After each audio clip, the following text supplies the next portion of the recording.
మీ ఎలాంటి వ్యాపార ప్రకటనలకైనా వెంటనే మా ఛానల్ సంప్రదించండి. అందరికీ నమస్కారం. నేను శిరీష. ప్రస్తుతం మనతో పాటు ఉన్నారు ప్రముఖ జ్యోతిష్య వాచస్పతి బ్రహ్మశ్రీ పోతుకూచి చంద్రమౌళి శాస్త్రి గారు. గురుగారితో మాట్లాడదాం. నమస్కారం గురుగారు. ఓం శ్రీమాత్రే నమః. గురుగారు, ఈ మే మాసంలో విశేషంగా కుంభరాశి వారికి ఎలా ఉండబోతుంది అంటారు? ఎలాంటి జాగ్రత్తలు తీసుకోవచ్చు అంటారు? ఈ గ్రహ గోచారం కూడా ఎలా ఉంటుందంటారు ఈ మాసంలో? అమ్మ, కుంభరాశి వారికి జన్మరాశిలో ఉన్నటువంటి రాహువు, సప్తమంలో ఉన్నటువంటి కేతువు, వీరిరువురు కూడా ఆరోగ్యపరమైనటువంటి కొన్ని దోషాలని కలుగజేస్తున్నారు. అంటే తీవ్రమైనటువంటి దీర్ఘకాలికపరమైనటువంటి అనారోగ్య బాధలు ఓ పట్టాన తగ్గవు. అట్లాగే లాంగివిటీలో పెట్టినటువంటి పెట్టుబడుల పరంగా ఆర్థికపరమైనటువంటి సంక్షోభాన్ని చూపిస్తూ ఉంటారు. ఈ రాహువు, దానికి తోడు కుంభరాశ్యాధిపతి, మకర రాశ్యాధిపతి అయినటువంటి శని భగవానుడు 2వ స్థానంలో ఉండటం, దానికి తోడు మే 10 వరకు కుజుడు కూడా అక్కడే ఉండి ధనాన్ని ఏ విధంగా నష్టపరచాలో ఆ విధంగా నష్టపరుస్తాడు. అట్లాగే 5వ స్థానంలో ఉన్నటువంటి గురు భగవానుడు, ఈయనతో మే 15 తర్వాత శుక్రుడు కూడా కలుస్తున్నాడు. ఇది అత్యంత యోగప్రదం.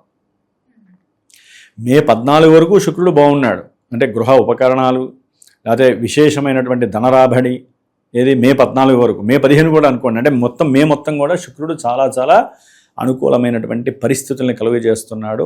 ఒక రకంగా చెప్పాలంటే విద్యాస్థానంలో శుక్రుడు ఉన్నాడు కాబట్టి బుధుడు కూడా కలిసి ఉంటాడు. కాకపోతే ఈయన వచ్చేసరికి శుక్రుడు వెళ్ళిపోతాడు, అది విశేషం.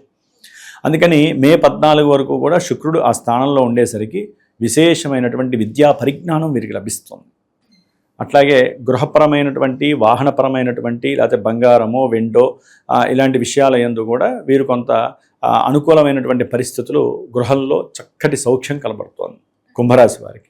తర్వాత 5వ రాశిలోకి వచ్చినప్పుడు సంతానపరమైనటువంటి యోగాలు ఈ కుంభరాశి వారికి కలగడానికి అవకాశాలు ఉన్నాయి. గురు శుక్రులు కలవటం. మరి ఆర్థిక పరంగా, ఆరోగ్య పరంగా కూడా ఎలా ఉంటుందంటారు? ఆరోగ్యపరంగా కొంచెం ఇబ్బందులు ఎదురవుతాయి. ఆ అనారోగ్య సమస్యల వల్లనే వీరికి ఆర్థికంగా నష్టం కలగడానికి అవకాశం ఉంటుందమ్మా. ఒక్కోసారి వారికి ఉన్నటువంటి మాతృార్జితం కూడా బ్యాంకులో లోన్ పెట్టి డబ్బులు తీసుకునే అవకాశం కూడా ఉంటుంది. దానివల్ల కూడా వీరు మానసికంగా క్షోభపడడానికి అవకాశం ఉంటుంది. మరి వివాహ యోగం కూడా ఉందంటారు? వివాహ యోగము అనేటటువంటి విషయానికి వస్తే అమ్మ, మాటలు సంప్రదింపులకి సంబంధించినటువంటి విషయాలు జరుగుతాయి. కొంతమంది వివాహం చేసుకొని విడిపోయినటువంటి వాళ్ళు ఉంటారు కదా, వారికి కాస్త మధ్యవర్తులు, అన్నదమ్ములో, అక్క చెల్లెల్లో ఎవరో ఒకళ్ళు కాస్త సమాయుక్తమై మళ్ళీ కలిసి ఉండేటటువంటి ప్రయత్నం చేయండి అని చెప్పడానికి అవకాశం ఉంటుంది. కానీ వివాహపరంగా వీరికి కావాలంటే అమ్మ, కేతువు సప్తమంలో ఉండి, సొంత నక్షత్రంలో ఉండి, రాహువు జన్మరాశిలో ఉండేసరికి రాహుకేతువుల వలన కాస్త ఇబ్బందులు ఎక్కువ ఉంటాయి. అంటే వివాహ విషయంలో తొందరగా మే 14 వరకు అయితే కనుక వీరికి మాటలు జరగడానికి అవకాశం ఉంటాయన్నమాట. వివాహపరమైనటువంటి అనుకూలతలు ఉన్నాయి.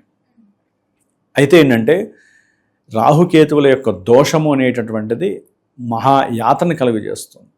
దగ్గర దాకా రావటం, ఫెయిల్ అయిపోవటం, లేకపోతే వివాహం ఓకే అనుకోవటం, వద్దని చెప్పటం, ఇవన్నీ కూడా జరగడానికి మే 15 తర్వాత ఆస్కారాలు ఉన్నాయి. రాహుకేతువుల యొక్క సంయోగము ఈ కుంభరాశితో ఉండటం వలన. అందుకనేనమ్మా మనకి ఈ జూన్ 2వ తేదీన విశేషముగా ఎవరైతే 27 సంవత్సరాల నుంచి 40 సంవత్సరాల మధ్యకాలంలో వివాహ యోగానికి నోచుకోలేనటువంటి కొంతమంది పురుషులు, మగవారు ఉన్నారో వారి కోసమని విశేషంగా నేను ఒక కార్యక్రమం, కన్యా పాశుపత రుద్ర హోమాన్ని, వల్లీ దేవసేనా సమేత సుబ్రహ్మణ్యేశ్వర కళ్యాణ మహోత్సవాన్ని ఏర్పాటు చేశాను హైదరాబాద్లోని.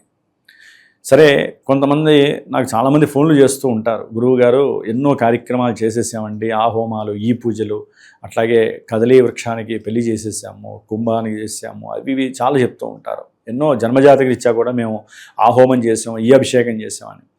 నేను అనేది ఏంటంటే అమ్మా, ఇవన్నీ చేసినందుకు బాధపడక్కర్లేదమ్మా. మనం 10 రూపాయలు ఖర్చు అవుతున్నందుకు బాధపడతారేమో, చేసామంటే అర్థం ఏంటి? ఖర్చు పెట్టినందుకు బాధపడతాం.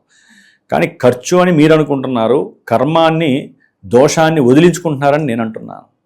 ఎంత డబ్బు ఖర్చు అయితే అంత కర్మదోషం పోయినట్లు లెక్కమ్మ. కర్మదోషం ఎలా మనకి కనిపిస్తుంది అమ్మ? కంటికి కనపడదు. కర్మదోషం మనకి 10,000 ఖర్చు అయింది అనుకోండి, కర్మదోషం వెళ్ళిపోతున్నట్లు లెక్క. మనకి కష్టపడతాం కదా, కష్టపడి మనం సంపాదించిన సొమ్ము దోషం ద్వారా వెళ్ళిపోతుంది. ఆ దోషానికి మనం ఏం చేస్తాం? పరిహారం చేసుకుంటున్నాం. కాబట్టి ఈ విధంగా ఎవరైతే జన్మజాతక రీత్యా స్త్రీ దోషము, సర్పదోషాలు, కుజదోషాలు, అట్లాగే విశేషముగా పునర్భూ దోషాలను ఉంటాయి, వివాహానికి బాగా ఆలస్యం చేస్తూ ఉంటాయి, వివాహం అయ్యే అవకాశాలు ఉంటాయి జాతకంలో. ఆ దశలు అంతర్దశలు కూడా అనుకూలించాలి. ఎవరైతే శని శుక్రుల యొక్క దశలు అంతర్దశలు జరుగుతున్నా, లేదా కుజరాహుల యొక్క దశలు అంతర్దశలు జరుగుతున్నా, ఇట్లా చాలా ఉంటాయమ్మా మల్టిపుల్గా. సరే, అవన్నీ తీసేసేయండి. మనకి అధిక జ్యేష్ఠ మాసంలో మంగళవారము మూలా నక్షత్రము జూన్ 2వ తేదీన విశేషముగా హైదరాబాద్లో నా పర్యవేక్షణలో ఎవరైతే సంప్రదిస్తారో వారి యొక్క సమక్షంలోనే వారి చేత కూర్చోబెట్టి హోమం చేపిస్తూ కన్యా పాశుపత హోమాన్ని, ఆ యొక్క ప్రసాద భస్మాన్ని వారికి ఒక మంత్రాన్ని ఇచ్చి ఆ మంత్రపూర్వకంగా వారు ఎన్ని రోజులు చేయాలో కూడా నేను చెప్తాను. చేసుకోవటం వలన విశేషమైనటువంటి ఫలితం కలుగుతుంది. గురుదృష్టి కూడా ఉంది కాబట్టి నెక్స్ట్ వచ్చే నెలలకైనా ఈ యొక్క వివాహ యోగ్యత వీళ్ళకి కలగడానికి అవకాశాలు మెండుగా ఉంటాయి. అంటే ఆర్థికంగా నానా విధములైనటువంటి అగచాట్లు పడే అవకాశము కుంభరాశి వారికి ఈ మాసంలో మే 10 వరకు ఉంటుంది. ఎందుకంటే అమ్మ శని ఒక్కడు ఆల్రెడీ కొన్ని నెలల బట్టి ఉన్నారు, అలవాటు పడిపోయారు. ఏది కుంభరాశి వారు ఆర్థికమైనటువంటి కొన్ని సమస్యలు, ముఖ్యంగా అమ్మ కుటుంబంలో విపరీతమైనటువంటి రగడ, అంటే కోపావేశాలతో కూడినటువంటి శత్రుత్వ బాధ, అన్నదమ్ములతో కావచ్చు, అక్క చెల్లెలతో కావచ్చు, కుటుంబంలో సై అంటే సై అనేటటువంటి బాధ. ఈ కుజుడు అక్కడ ఉన్నంతకాలం తప్పదు మే 10 వరకు. మే 10 తర్వాత కుజగ్రహము స్వక్షేత్రంలోకి వచ్చినప్పుడు వీరికి అనుకున్న కార్యాలు, అనుకున్న సంకల్పము సిద్ధించడానికి కుజుడు సిద్ధంగా ఉంటాడు.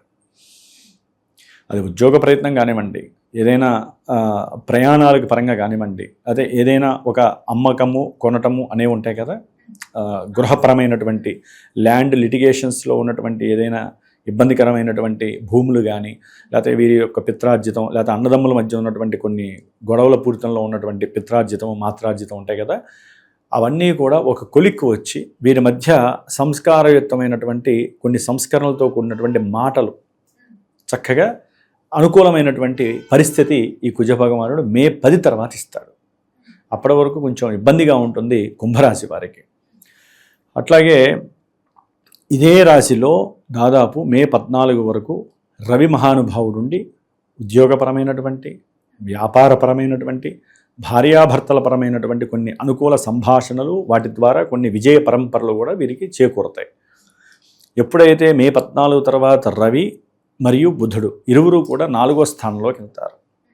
అంటే చక్కటి తెలివితేటలు, విద్యందు ఆసక్తి, ఏదో సాధించాలనేటటువంటి తత్వము, ఇవన్నీ కూడా పుష్కలంగా ఉన్నటువంటి బుధుడు 4వ స్థానంలో కుంభరాశి వారికి ఉండి మంచి ఆలోచనతో ఉన్న రవి అనేటటువంటి గ్రహము వేరే పరధ్యాస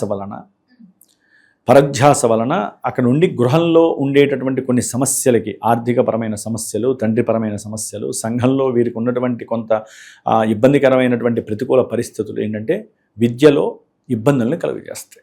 గురుగారు, మొత్తం మీద మరి అన్ని రంగాల వారు ఏ దైవాన్ని పూజిస్తే కలిసి వస్తుందంటారు? ఎవరైనా సరే ఈ కుంభరాశి వారు ముఖ్యంగా ఆరాధించాల్సిన దైవం సుబ్రహ్మణ్య ఆరాధన.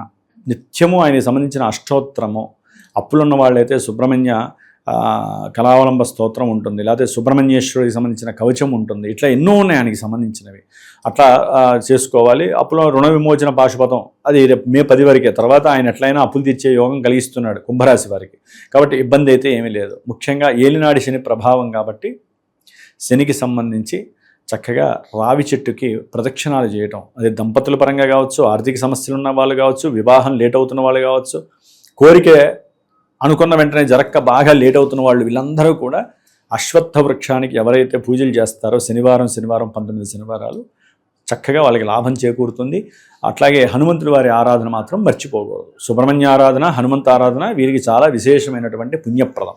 గురుగారు, మొత్తం మీద మే మాసంలో కుంభరాశి వారికి ఎలా ఉంది, ఎలాంటి జాగ్రత్తలు తీసుకోవాలి తెలియజేసినందుకు ధన్యవాదాలండి. శుభమస్తు.